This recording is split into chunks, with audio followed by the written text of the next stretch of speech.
Good morning, students. Today our topic is laws against child labor. Do these sites look familiar? You must have seen children working at different places. कि आपने बहुत सारी familiar sites देखी होंगी जहाँ पे जो छोटे बच्चे हैं वो काम करते हुए नजर आते हैं आपको। ठीक है। The constitution of India lays down that no child below the age of 14 years shall be employed to work in any factory or mine or engaged in any other hazardous employment। कि हमारे constitution में यह साफ तरीके से बोला गया है, हमारा संविधान हमें यह बताता है कि जो 14 ईयर से कम उम्र के बच्चे हैं वो किसी भी तरह का काम नहीं करेंगे, ना फैक्ट्रीज में काम करेंगे, ना माइंस में काम करेंगे, और अदर हजार्डियस एम्प्लॉयमेंट, कोई भी जोखिम भरा काम बच्चे नहीं करेंगे। We all know that children are being employed in restaurants, dhabas, sewage disposal, factories, manufacturing crackers, matchbox and other hazardous product। हम सब जानते हैं, हमें पता है कि बच्चे फिर भी क्या कर रहे हैं, एम्प्लॉयड कर रहे हैं, काम कर रहे हैं, रेस्टोरेंट में काम कर रहे हैं, ढाबा में, सीवेज डिस्पोजल में, फैक्ट्रीज में, मैन्युफैक्चरिंग क्रैकर्स है, पटाखों की जो फैक्ट्री होती है, मैच बॉक्स को बनाने की जो फैक्ट्री होती है, एंड अदर हजार्डियस प्रोडक्ट, और ऐसे प्रोडक्ट जो क्या है, जोखिम भरे होते हैं। ठीक है। Bidis and carpet weaving. Children in economically weaker families are sent by their parents to work and earn extra money to feed the family. The practice of child labor deprives children of their childhood। ये बच्चे कहाँ से आते हैं? जो ढाबाज वगैरह में काम करते हैं, जो फैक्ट्रीज वगैरह में या चाय की दुकानों पर काम करते हैं, ये बच्चे पुअर फैमिली से बिलोंग करते हैं। ठीक है। जिनकी इकोनॉमिकली कंडीशन बहुत वीक है और इनके पेरेंट्स इनको स्वयं भेजते हैं ताकि ये अपनी फैमिली का क्या कर सके, गुजारा कर सके, 2 वक्त का खाने को पूरा कर सके। इन बच्चों को चाइल्ड लेबर करवा करके इन बच्चों को डिप्राइव्स मीन्स उनको दूर कर दिया गया है इनके बचपन से, मीन्स इनसे इनका बचपन क्या कर लिया गया है, छीन लिया गया है। Children who go to work do not get necessary education. It is harmful to their physical, mental, emotional and psychological development। Children क्या है, जो बेसिक एजुकेशन होती है, जो एजुकेशन नेसेसरी होती है, उसको प्राप्त नहीं कर पाते हैं, क्योंकि जिस उम्र में उनको एजुकेशन प्राप्त करनी होती है उस उम्र में वो काम कर रहे होते हैं। ठीक है। हार्मफुल इफेक्ट पड़ता है बच्चों पर, फिजिकली इफेक्ट पड़ता है, उनको भारी से भारी काम करना पड़ता है, माइंस में काम करवा रहे होते हैं उनसे, मेंटली डिस्टर्ब होते हैं वो क्योंकि उनकी खेलने की उम्र होती है, इमोशनल एंड साइकोलॉजिकल डेवलपमेंट बच्चों का नहीं हो पाता। Do you no Shivakshi in Tamil Nadu, known for its firewood and matchsticks industry, has been reported to employ child labor in the production of firework।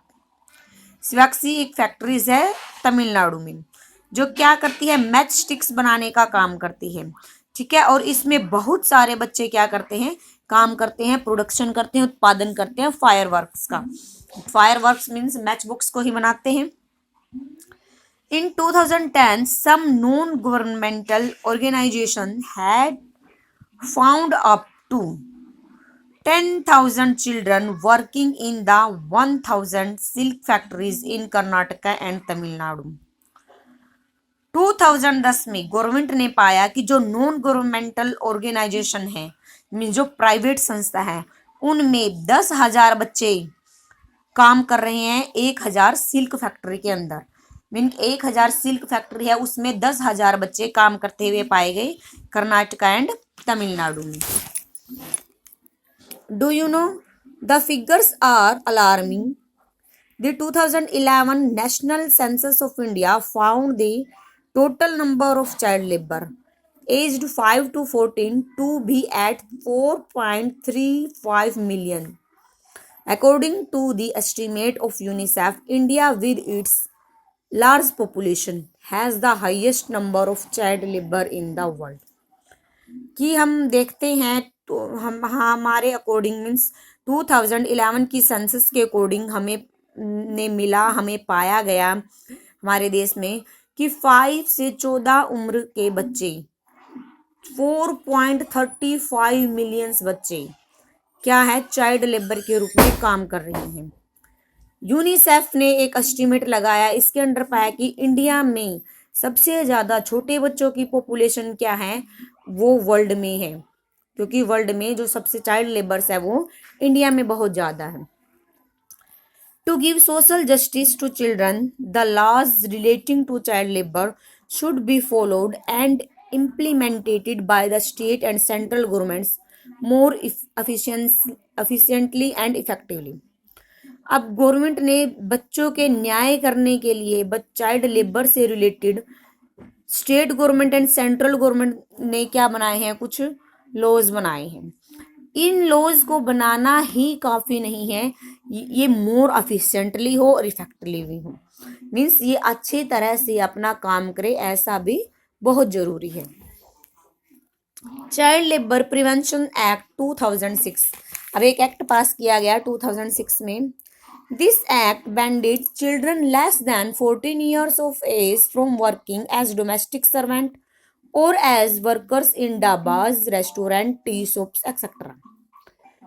Child labour prevention act के तहत 2006 के तहत 14 years से कम उम्र के बच्चे कहीं भी काम नहीं करेंगे, ना ही वो घरेलू काम करेंगे, ना ही एज ए सर्वेंट के रूप में काम करेंगे। जैसे गांव वगैरह में बच्चों को लगा लिया जाता है कि ठीक है, छोटे बच्चों को लगा लिया जाता है, जैसे छोटे बच्ची है उसको झाड़ू पोछा के लिए लगवा लेते हैं, या डाबाज वगैरह पे काम करते हैं, कप वगैरह धोते हैं, रेस्टोरेंट में लगवा लेते हैं, टी शॉप पे लग जाते हैं बच्चे। ऐसा बच्चे किसी भी तरह का काम नहीं करेंगे। In October 2006 the government amended this act to include the following. 2006 में पास किया था ये एक्ट, और इस एक्ट में क्या किया गया, अमेंडेड किया गया, संशोधन किया गया, सुधार किया गया, जिसमें सारी बातें इंक्लूड की गई। It made employing children A punishable offence. अगर कोई किसी बच्चे से काम करवाता है, एम्प्लॉइंग मीन्स उससे काम करवा रहा है एज ए कर्मचारी के रूप में, तो वो क्या होगा, पनिशेबल ऑफेंस होगा। ठीक है, मीन्स उसको जुर्म दंड दिया जाएगा। Anyone found violating in the ban must be penalized with a punishment ranging from a jail term of 3 months or 2 years and or fine of 10,000 to 20,000। अगर यह मिला कि कोई छोटे बच्चों से काम करवा रहा है जिनकी उम्र 14 साल से कम है, तो इस दिशा में क्या होगा, उनको दंड दिया जाएगा। या तो उनको 3 मंथ से 2 साल तक की जेल हो सकती है, या उनको 10,000 से 20,000 तक का जुर्माना पे करना पड़ सकता है। The central government had asked state government to develop plans to rescue and rehabilitate children who are working as domestic servant। Central government ने स्टेट गवर्नमेंट से जवाब मांगा कि जो डेवलपमेंट प्लान्स हैं, rescue and rehabilitate children who are working as domestic servant, जहाँ पे बच्चे काम कर रहे हैं या फंसे हुए हैं, उनको मजबूरन वहाँ पे फंसाया गया है, उनको क्या करना है, रेस्क्यू करना है, उन बच्चों को बाहर निकालना है। Despite these efforts child labour remains a major challenge of India. भले ही इतने सारे एफर्ट्स गवर्नमेंट ने किए हैं, एक्ट पास किए हैं, उनको पनिशेबल भी किया गया है, पनिशमेंट भी दी गई है, फिर भी इंडिया में क्या है, चाइल्ड लेबर एक मेजर प्रॉब्लम है, महान समस्या है। Do you know many of these laws are based on the fundamental rights guaranteed by the Indian constitution, कि जो हमारे फंडामेंटल राइट्स हैं उनके बेस पे क्या है, लॉज बनाए गए हैं, जो जनरेट किए गए हैं, जो लागू किए गए हैं हमारे इंडियन कॉन्स्टिट्यूशन के अकॉर्डिंग।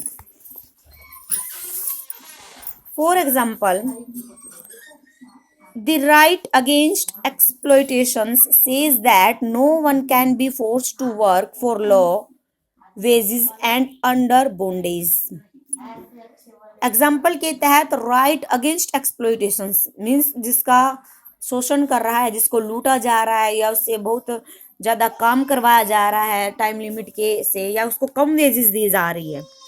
अंडर बॉन्डेज का मतलब है उसको मजदूरी के तौर पे रखा जा रहा है, मीन्स बंधवा मजदूरी, या आम भाषा में हम कह लेते हैं कि उसको साझी रखा जा रहा है। The Constitution lays down no child below the age of 14 shall be employed to work in any factories or mines or any other hazardous employment. New laws to protect the environment. एक हमने read किया law against child labour, अब है new law to protect the environment.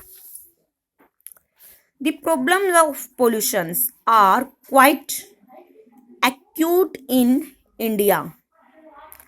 की जो problem की pollution है वो इंडिया में क्वाइट एक्यूट की स्थिति है, मीन्स विकट स्थिति है, एक बहुत बड़ी समस्या है, महान समस्या है, गंभीर समस्या है पोल्यूशन की। hazardous gases from industry, power houses and vehicle expose the people to high level of pollution and cause serious health hazards for these who are inhaling these gases. Hazardous gases means बहुत खतरनाक gas जो हमारे स्वास्थ्य के साथ साथ हमारे शरीर को ही डैमेज कर देती है। ऐसी इंडस्ट्रियों से या पावर हाउस से या व्हीकल जो धुआं एक्सपोज करते हैं उनसे एनवायरनमेंट में क्या हो गया, बहुत ज्यादा पोल्यूशन लेवल बढ़ गया है, पोल्यूशन लेवल इंक्रीज हो गया है। इसके साथ साथ क्या है जो किसका कारण बना है, सीरियस हेल्थ हजार्ड्स का, जो इस हवा में, इस एरिया में, एनवायरनमेंट में इनहेलिंग करते हैं, सांस लेते हैं, उन पे इसका बहुत बुरा इफेक्ट पड़ा है।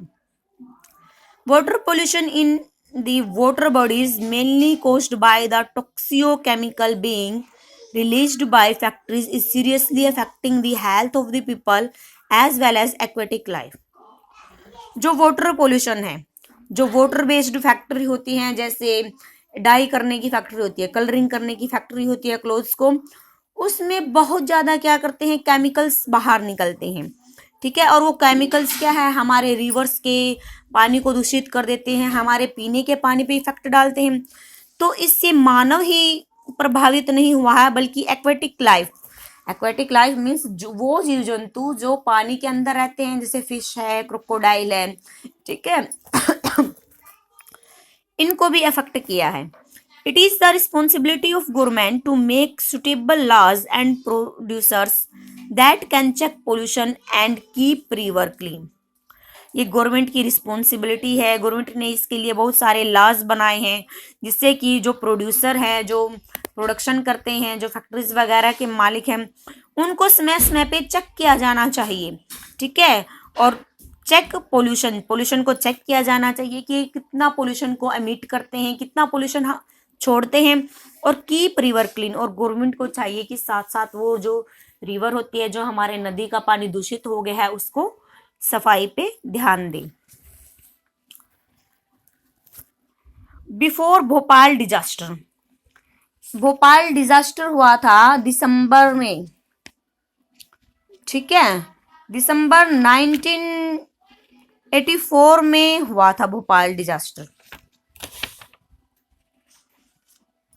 जिसमें कि क्या हुआ था, एक कंपनी के द्वारा भोपाल डिजास्टर 1984 में 3 दिसंबर को हुआ था।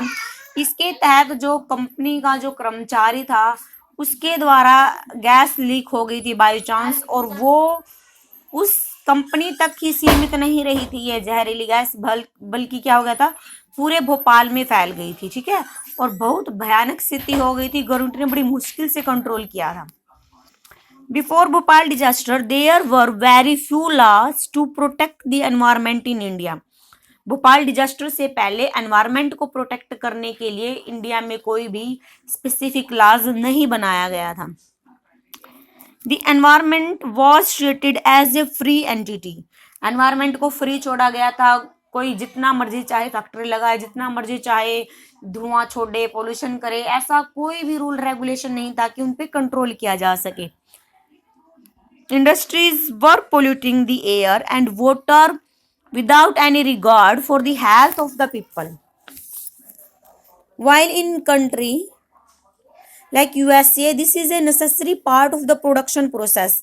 तब की जैसे डेवलपमेंट कंट्री है जैसे यूएसए है, उसमें एनवायरनमेंट से रिलेटेड बहुत सारे लॉज बन गए थे, ठीक है. There were no safety standards to be follow in India, but India के लिए कोई भी सेफ्टी स्टैंडर्ड फॉलो नहीं किया गया था. Industry did not have to spend any money to clean up the pollution. जो इंडस्ट्री धुआं वगैरह छोड़ती है, एनवायरनमेंट को जो पोल्यूशन करती है, उस पे किसी भी तरह की मनी को खर्च नहीं किया गया था कि ताकि पोल्यूशन को थोड़ा कंट्रोल किया जा सके, ठीक है. The Bhopal disaster brought the issue of environmental to the forefront. जब भोपाल डिजास्टर सामने आया, उससे एनवायरनमेंट बहुत ज़्यादा दूषित हो गया और गवर्नमेंट को लगा कि हमें भी एनवायरनमेंट को प्रोटेक्ट करने के लिए कुछ लॉज बनाने चाहिए. Several thousand people who were not even associated with the factories in any way greatly suffered because of the poisonous gases that leaked from the plant. 1000 people जिस फैक्ट्रीज के द्वारा, जिस कंपनी के द्वारा ये भोपाल डिजास्टर हुआ था, मीन्स जहरीली गैस लीक हो गई थी, सिर्फ उस जहरीली गैस ने उस कंपनी के ही एरिया को अफेक्ट नहीं किया, बल्कि आसपास के सभी एरिया को डैमेज कर दिया. मीन्स यह पूरी क्या फैल गई, पूरी भोपाल में फैल गई थी, ठीक है. जिससे क्या है, पॉइजनस गैस लीक हुई और पूरी भोपाल में फैल गई. This made the people realise the flaws in existing law. इसलिए महसूस किया गया लोगों द्वारा कि कुछ लॉज होने चाहिए. This existing law only covered the individual worker. It did not cover other people who might be injured due to industry accidents. अब कंपनी ने उन आदमियों का खर्चा उठा लिया जिससे जो बंदे उस कंपनी में काम कर रहे थे, जिससे उन बंदों को नुकसान हुआ था. लेकिन नुकसान तो आसपास के एरिया में भी हुआ था, लगभग पूरी भोपाल में ही फैल चुकी थी. उस कंपनी ने उन बंदों की जो इंजर्ड से रिलेटेड था, ठीक है, जो उनको नुकसान हुआ था, उनका कोई खर्च नहीं उठाया. After Bhopal gas tragedy, the environmental activist put pressure on the environment to introduce new laws to protect the environment. Bhopal tragedy के बाद जो एनवायरमेंटल एक्टिविस्ट थे, मीन्स जो एनवायरमेंटल के समाज सुधारक थे, जो पर्यावरण के सुधारक थे, ठीक है, जो पर्यावरण के हितैषी थे, उन्होंने गवर्नमेंट पे प्रेशर डाला कि कुछ लॉज बनाए जाए, न्यू लॉ को इंट्रोड्यूस करा जाए ताकि एनवायरमेंट को क्या कर सके, प्रोटेक्ट कर सके. According to the new law to protect the environment. New law के तहत एनवायरमेंट को प्रोटेक्ट किया गया. इसमें क्या बातें इंक्लूड की गई? The environment is something that people over generation will share and it could not be destroyed merely for industry development. Environment is something that people over generation will share and it could not destroyed merely for industry development. कि सिर्फ industry के development के लिए ही हम अपने environment को क्या है, डिस्ट्रॉय नहीं कर सकते हैं. मीन्स थोड़े बहुत डेवलपमेंट के लिए, इंडस्ट्रियल डेवलपमेंट के लिए हम अपने एनवायरमेंट को हार्मफुल नहीं कर सकते हैं, क्योंकि हमने एनवायरमेंट को जनरेशन टू जनरेशन क्या करना है, शेयर करना है. आगे वाली जनरेशन भी इसी एनवायरमेंट में रहेगी. इसलिए कुछ कंपनी के डेवलपमेंट के लिए हमने इसको नुकसान नहीं पहुंचाना है. The person responsible for pollution was to be held accountable for the damage done to environment. उसके लिए वही पर्सन रिस्पॉन्सिबल होगा जिसके लिए जिसने पोल्यूशन किया है. जितना भी डैमेज होगा वो अकाउंटेबल होगा, उत्तरदायी होगा. मीन्स वो सारा खर्चा उठाएगा. जितने भी व्यक्तियों को इससे क्या होगी, हानि होगी, नुकसान होगा. Heavy fines were introduced for those who pollute the environment. उस व्यक्ति पर फाइन चार्ज लगाया जाएगा. The courts also gave a number of judgments upholding the rights to a healthy environment as a part of the fundamental right to life. अब court में क्या किया गया है, जो फंडामेंटल राइट टू लाइफ है उसमें एनवायरमेंटल के लॉ को ऐड कर दिया गया है. ठीक है, Today, right to life is a fundamental right under Article 21 of the Constitution, and it includes the right to the enjoyment and pollution free water and air for full enjoyment of life. India has several laws on preventions and control of pollution and saving the environment. इन एक law पास किया गया, right to life. Right to life में सिर्फ ये ही शामिल नहीं होता कि मनुष्य को जीवन जीने का अधिकार है, बल्कि इसमें उन सभी बातों को शामिल किया गया है कि हमें जीवन जीने का अधिकार तो है, लेकिन हम पोल्यूशन फ्री एनवायरनमेंट में रहें। ठीक है, अच्छी हवा में सांस ले, अच्छे पानी को पिए, फूड अच्छा ग्रहण करें। ठीक है, एंजॉयमेंट करें लाइफ को साथ साथ। ऐसे गवर्नमेंट द्वारा बहुत सारे लॉ को पास किया गया, बहुत सारे लॉ बनाए गए जिससे पोल्यूशन को कंट्रोल किया गया और एनवायरनमेंट को क्या किया गया, सेव किया गया। ठीक है, ओके।